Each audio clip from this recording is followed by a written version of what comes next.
नमस्ते। आपका अरविंद गणेश दामले चैनल में स्वागत है। मैं अरविंद दामले प्रस्तुत करता हूँ प्रेषित का 14वां भाग। और फिर एक नागरिक ने कहा, अब हमें स्वतंत्रता के बारे में कुछ बताएं। और फिर प्रेषित ने कहा, नगर के द्वार पर और रात को गर्मी के लिए अंगीठी के नज़दीक बैठकर मैंने तुम्हारी स्वतंत्रता को प्रणाम करते हुए देखा है। ठीक वैसे ही जैसे कोई गुलाम अपने मालिक के सामने झुककर प्रणाम करता है। वो मालिक उस पर अत्याचार करता हो और कभी कभी मार भी डालता हो, फिर भी।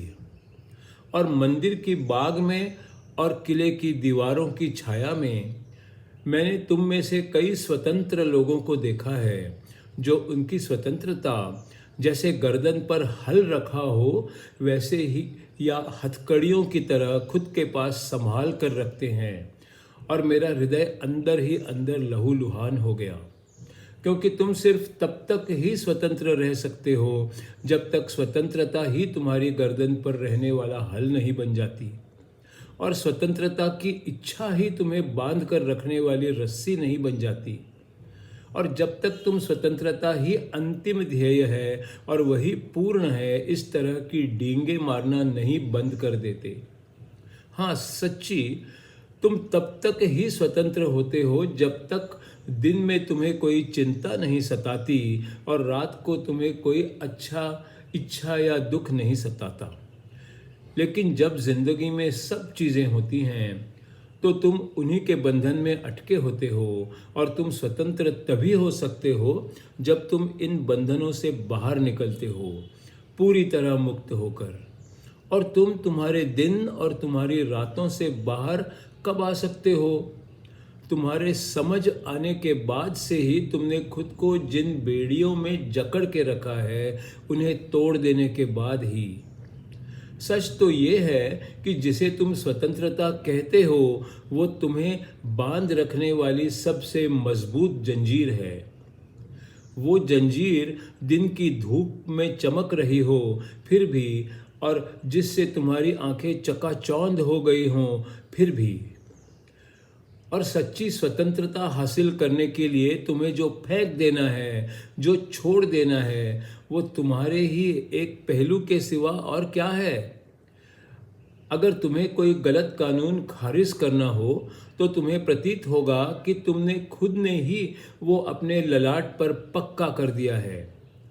कानून की किताबें फूंक दी तो भी वो नहीं जाएगा, और न्यायाधीश ने खुद का ललाट धोकर साफ कर दिया तो भी वो नहीं जाएगा।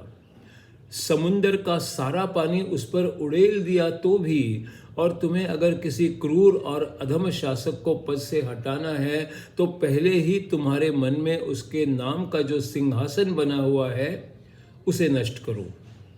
क्योंकि कोई भी शासक उसका गर्व खत्म होते हुए बिना और गर्व होने की वजह से लज्जा का अनुभव हुए बिना जो स्वतंत्र हैं और अभिमानी भी हैं, उन पर कैसे राज कर सकेगा।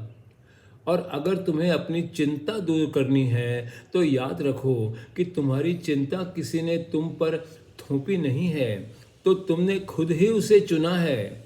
और अगर तुम भय मुक्त होना चाहते हो तो याद रखो कि वो भय किसी और की वजह से नहीं है, बल्कि तुम्हारे ही हृदय में बना हुआ है।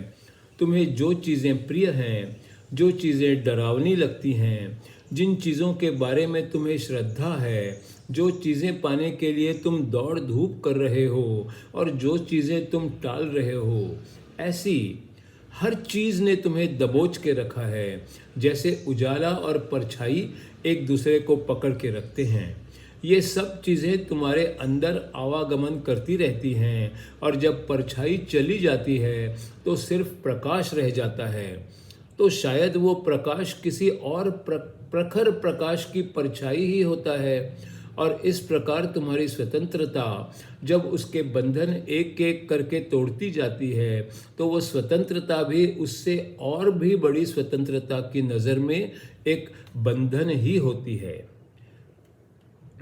और फिर एक भक्त स्त्री ने कहा, हमें समझदार होना और भावना प्रधान होना इसके बारे में बताएं।